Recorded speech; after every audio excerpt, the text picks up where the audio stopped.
So hi guys, good morning, welcome back to my channel Sneha Anuj vlogs में आपका हार्दिक और तहे दिल से स्वागत है। आई होप कि आप सब बहुत अच्छे होंगे। मैं भी बहुत अच्छी हूँ और मैं हूँ रेडी। और मैंने कल वाला ही सूट वेयर करा है बिकॉज 6 रुपए लगते हैं एक सूट को प्रेस कराने में। और मैंने मम्मी के घर जब मैं पहन कर गई थी तो मैं 1-1.5 घंटे के लिए गई थी तो मैं पहन सकती हूँ। और अंजनी ने भी वही ड्रेस पहनी है बिकॉज 6 रुपए बहुत होते हैं। तो आज मुझे जाना है अंजनी की आइस टेस्ट के लिए बिकॉज अंजनी के बोन से ही, मतलब जब उसका जन्म हुआ था तब से ही उसकी आइज में कुछ प्रॉब्लम है। वो टिम टिम टिम टिम करके देखता है और उसकी आंखों से पानी भी आता है। और जैसे कंप्यूटर और टीवी और उसके जो क्लास में मॉनिटर्स लगे हुए हैं ना, जो प्लाज्मा उस पर दिखाते हैं, तो वो बहुत ऐसे ऐसे करके देखता है। तो उसकी आइज़ के लिए ना डॉक्टर ने बोला था कि 5 साल का होने दो, उसके बाद देखेंगे। तो अब वो 5 साल से अबव है, 6 साल का होने वाला है और छुट्टियां पड़ी हुई हैं। सबसे बड़ी बात यह है कि और आगे आगे गर्मी हो जाएंगी, निकलना पॉसिबल नहीं होगा। तो मैंने कहा चलो छुट्टियों का कुछ फ़ायदा उठाया जाए। तो मैं जाती हूँ अंजनी की आइस टेस्ट के लिए और मैं बताऊंगी कि डॉक्टर ने क्या कहा। खाना मैं बना चुकी हूँ, खाने में मैंने क्या बनाया है वो मैं आपको दिखा दूंगी। यहाँ पे क्लिप ऐड कर लूंगी, आप बताइएगा कि आप न्यूट्री को कितना पसंद करते हैं। तो गाइज मैं यहाँ पर आ गई थी अपनी छोटी सी प्यारी सी किचन में और मैंने यहाँ पे एक तरफ रख दिए थे राइस बनने के लिए, वो भी कढ़ाई में। आज एक्चुअली में कढ़ाई में ऑयल था, अब उसको पलट कर मैंने उसी में चावल झोंक दिए फटाफट से। मैंने कहा कि आज टाइम नहीं है, डॉक्टर के पास जाना भी है। और एक तरफ रख दी थी चाय, एक तरफ मैंने रख दिया था आलू सोयाबीन को बनाने के लिए। अच्छा, चाय जो हमारा डेली का रूटीन है उसमें हम और अनुज जब भी मॉर्निंग में बैठ के चाय पीते हैं तो उसी वक्त थोड़ी बहुत बात हो पाती है। उसके बाद तो पूरे दिन ना उनका पता ना मेरा पता। और यहाँ पर आलू सोयाबीन आज इसलिए बन रहे हैं क्योंकि आज घर में कोई सब्जी नहीं थी, मेरे को मंडी जाना पड़ेगा। अंजनी स्कूल जाता रहता है तो मैं सब्जियाँ लाती रहती हूँ हर दूसरे तीसरे दिन। अभी स्कूल की हो गई हैं छुट्टियाँ तो मेरा मार्केट जाना नहीं हो पा रहा है। बट कोशिश ये है कि आज और कल मेरे को 2 दिन सब्जी में ही लगाने पड़ेंगे क्योंकि फिर होली का त्योहार है तो होली सेलिब्रेशन भी जरूरी है। और यहाँ पर मैं निकल गई थी डॉक्टर के पास जाने के लिए। एक्चुअली में नीचे हमारा जो ओलो ऑटो है वो हमारा वेट कर रहे थे। एक्चुअली में मुझे कार पसंद नहीं है क्योंकि अभी मौसम ठीक है, जब ज़्यादा गर्मी पड़ेगी तो बिना कार के भी सफ़र नहीं हो पाएगा। तो मैं मैक्सिमम ऑटो ही करती हूँ। और अब मैं जाती हूँ डॉक्टर के पास, मिलती हूँ आपसे वहीं पर।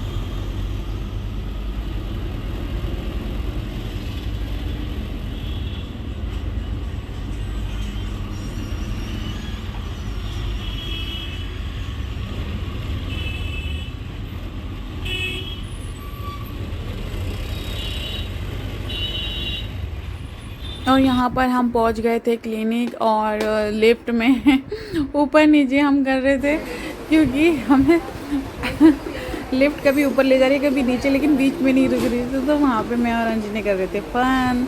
और अभी मैं लेती हूँ डॉक्टर से स्लिप जो हमारी ऑन कॉल पे बनी हुई हैं। उस ऑन कॉल की स्लिप हमारी बनी हुई रखी थी तो वो मुझे रिसीव करनी थी और वेटिंग एरिया में बैठना था। और यहाँ पर अंजनी अपने आइस टेस्ट के लिए बैठ गया है। यहाँ पर अंजनी की आंखों में दवाई डाली गई और बहुत सारे टेस्ट उसके रेगुलर हो रहे थे।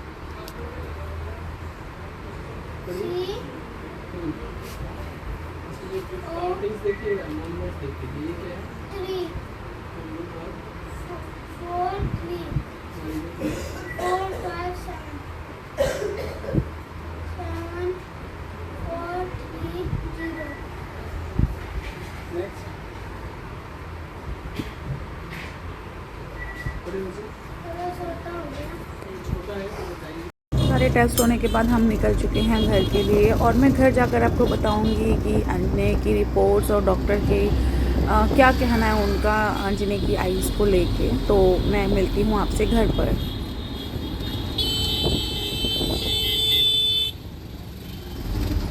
सो गाइज मैं और अंजनी घर आ गए हैं और अंजनी घर आते ही सो भी गया है क्योंकि थक गया था। बच्चे हैं और सबसे बड़ी बात कि समर स्टार्ट हो गए हैं, गर्मी लगने लगी अंजनी को। उसने कपड़े चेंज करके और वो सो गया है। और यहाँ पर मैं आपको एक बात बताना चाहती हूँ कि आप अपने बच्चों में कोई भी कमी देखते हैं खासतौर से आइज़ को लेके तो प्लीज़ आप डायरेक्ट कांटेक्ट कीजिए डॉक्टर से और डिले मत कीजिए। डिले करने से पता है क्या हो रहा है, प्रॉब्लम्स कम नहीं हो रही हैं, सॉरी, प्रॉब्लम्स बढ़ रही हैं। जैसे कि हमें पता था कि अंजनी की आईज़ में ना, जब बोन टाइम था, जब मेरा बेटा जब हुआ ही था, तो इसकी आंखों में ना एक झल टाइप का आता था, वाइट वाइट सा। तो हम सोचते थे कि चलो आता होगा ऐसा बच्चों को। फिर जो इसके डॉक्टर थे अंजनी के, हमने उनसे डिस्कस किया तो उन्होंने बोला कि कुछ क्लिनिक जब बच्चों का करा जाता है ना, जो बच्चे पैदा होते हैं तो उसमें कुछ ना कुछ कमियां रह जाती हैं, जिसकी वजह से ना वो आंखों में, नोज में, ईयर में खुजलीपन, कुछ ना कुछ सूखापन ऐसा रह जाता है। तो उन्होंने बोला था कि ना आप इसको दिखाना डॉक्टर को, और डॉक्टर से कंसर्न करना कि इसकी सर्जरी होती है, वो इस साइड से होती है। आपने कभी देखा होगा तो आंखों के आसपास से इधर से सर्जरी करी जाती है। तो उसमें क्या हुआ कि जब हम गए तो हमने सर्जरी का बोला, क्योंकि हम जो चाइल्ड स्पेशलिस्ट हैं अंजनी के डॉक्टर हैं मिस्टर बहल, तो उन्होंने हमें ये सजेशन दिया कि आप इसकी ना यहाँ से एक सर्जरी होती है, क्लीन अप बोलते हैं उसको, आइज़ का, जो छोटे बच्चों के आंखों में जो झल टाइप का आ जाता है ना, वो क्लीन हो जाता है। सर्जरी बोल लो उसको, क्लीन अप बोलो, कुछ भी आप कह सकते हो। तो मैं जब गई थी इसको लेके, तो उन्होंने बोला नहीं बच्चा बहुत छोटा है, आप अभी मत कराइए इसको, 5+ होने दीजिए। अब जब ये वर्ड आप बोलते हो कि अभी मत कराइए, बच्चा छोटा है, तो आप ये भी तो बोलिए कि आप बच्चे के टेस्ट नहीं करा रहे हो या कुछ भी है, लेकिन आप बच्चे को इन चीज़ों से दूर रखिए। अब हमने सोचा कि यार चलो कोई फ़र्क नहीं पड़ेगा। आज अंजनी की दोनों जो पुतली हैं आँखों की, वो सही पोजीशन पे नहीं है, पहली चीज़। दूसरा, उन्होंने मुझे बोला कि जो इसकी जो विजिबिलिटी है आँखों की, सेम पावर की है, मतलब दोनों का इक्वल चल रहा है, और वो ऐसा है कि इसका लाइफ टाइम चश्मा रहेगा।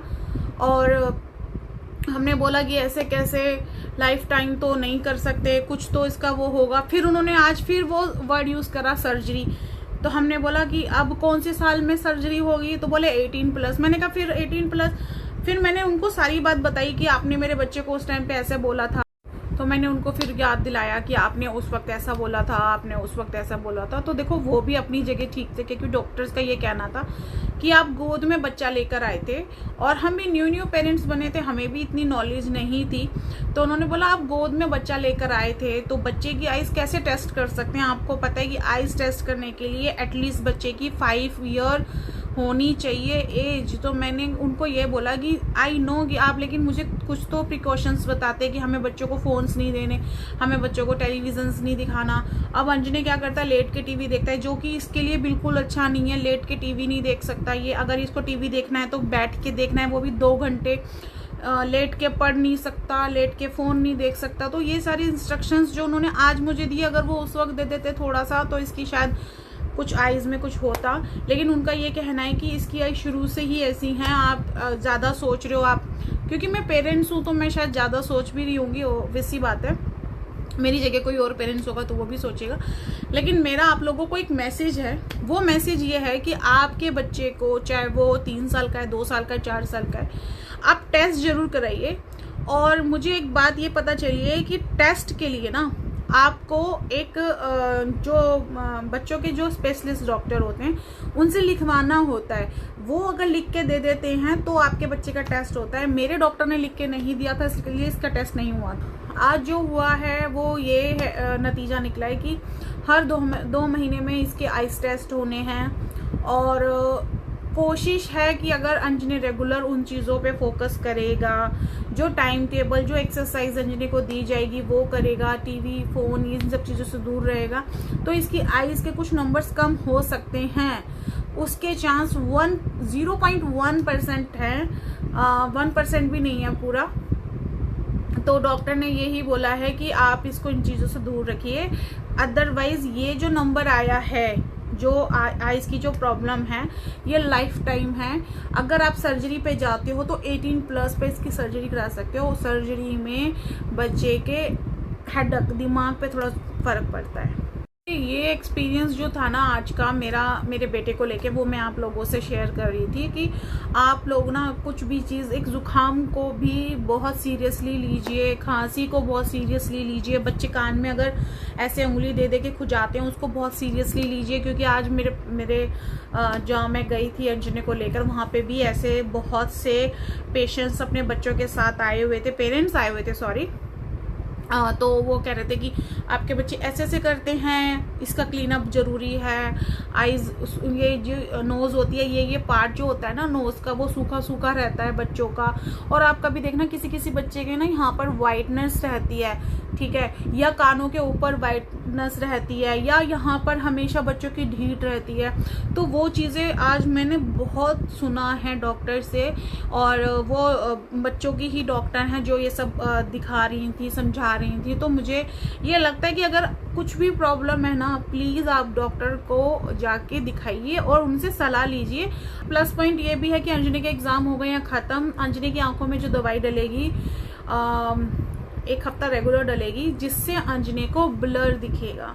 और उन्होंने ये बोला है कि क्या पता इसे दिखे भी ना, तो डरने की कोई बात नहीं है। वो जस्ट थोड़ा सा क्लीनिंग कह लो या आईज को नॉर्मल करने के लिए है, और वो डलेगी हर दूसरे दिन, मतलब कि एक दिन छोड़ के दूसरे दिन।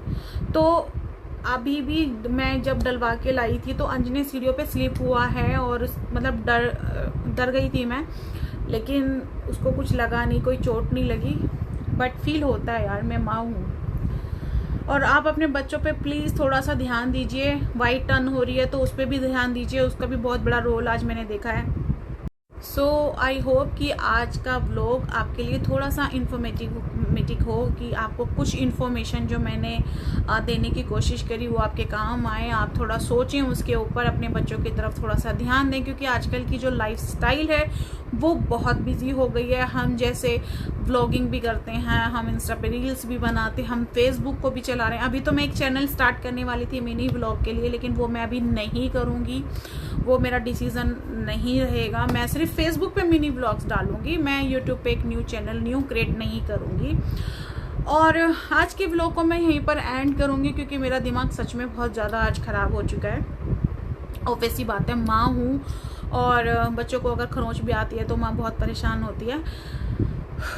आज के लिए आज के व्लॉग का यहीं पर एंड करते हैं। मिलेंगे कल एक नए व्लॉग के साथ। आई होप कि आप अपने बच्चों पे ध्यान दें मेरे इस व्लॉग को देखकर, और देना भी चाहिए, और आप देते भी होंगे, मेरे से ज़्यादा ही देते होंगे। हर एक माँ अपने बच्चों पे ज़्यादा ध्यान देती है, लेकिन मैं चाहती हूँ कि आप मेरी ये बात सुन के थोड़ा और ध्यान दें, बच्चों को नज़रअंदाज ना करें। तो आज के ब्लॉग को करते हैं यहीं पर एंड। आई होप कि आपको मेरा ब्लॉग, मेरी इन्फॉर्मेशंस जो मैं आपको देती हूँ वो अच्छी लगे। प्लीज़ मेरे चैनल को सब्सक्राइब कीजिए, लाइक कीजिए, कमेंट कीजिए, और देखते रहिए स्नेहा अनुज ब्लॉग्स को। बाय।